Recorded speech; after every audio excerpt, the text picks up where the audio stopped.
but yeah, bro. What Christians can learn for this, bro, is like, I think especially in the world we live in, bro, because I know we've talked about this in the past. I feel like the revival is already here.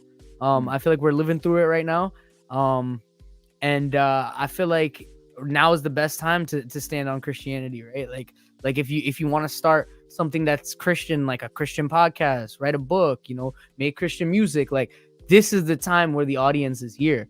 Like like I've never seen so many people, Christian and non-Christian, react with Christian content like the way they are. Like look at Anime Relatable right now, bro. Just look at that, bro.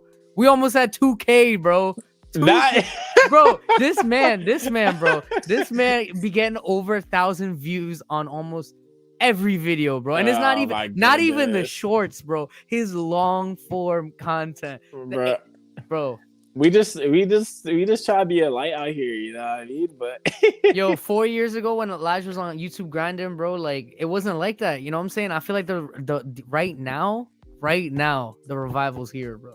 Like this is the time to do it, bro. Let this be like a standout, because like I feel like there's so many people that I've talked to in the last like month or two that are, especially like men, right, craving like this, like the way that God has designed like life to be, like, male leadership and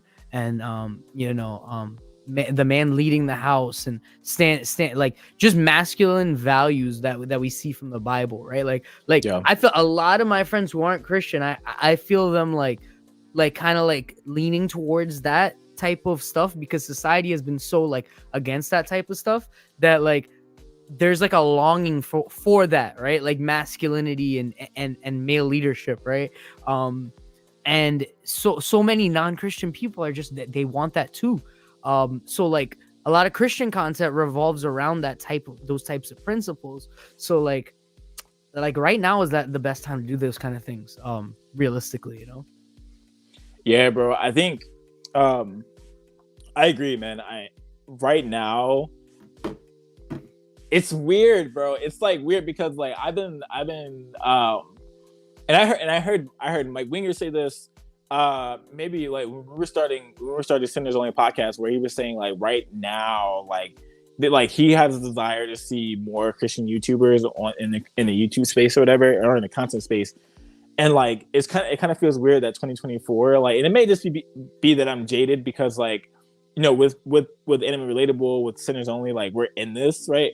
And so I'm just like, yo, I'm all for it, right? I think if content creation, like the creator economy, is growing to this max type of thing in like the near future, it's like why not be in it, right? And I think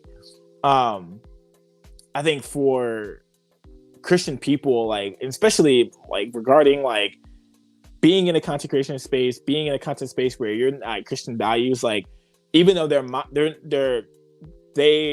people glean from them, even if they're not Christian, and people mock them, I think there's something for us to take in where it's like, oh, bet like if Christians are to be salt and light, if Christians are God's main people, right, to like go into the world and make it better, then like that applies to this space as well, right? And I think for George Janko, he was trying to do that, and yet it reminds me of this verse, right, where in Matthew 10:14.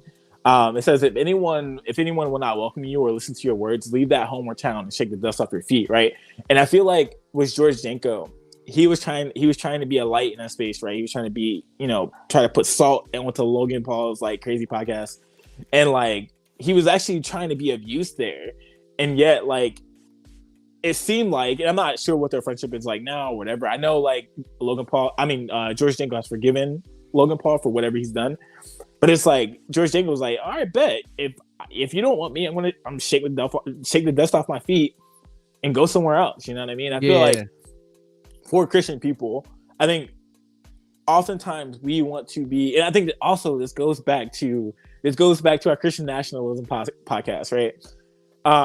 Oftentimes we want to be accepted, right? We want to force things on people. We want to make things happen. But Jesus is like, yo, if they're not going to welcome you or listen to your words, leave that place and shake the dust off your feet. Yeah. You'll be fine. You know what I mean? Because God is in control. God is sovereign anyway. And I think what we can learn from this is like, do what you got to do, right? Like if you have the opportunity to be in a non-Christian space, whether that's work, school, home, whatever it is, if you have the opportunity to like be in a space and be light in a space and be salt in a space, yo, use it to the glory of God, right? But if these people are like rejecting you, take the dust off your feet. Don't worry about it. I'm not saying don't worry about it, right? Keep praying for them, right? Because Jesus tells us to pray for our enemies. But it's like, yo, shake the dust off your feet. Like it is what it is. You know what I mean?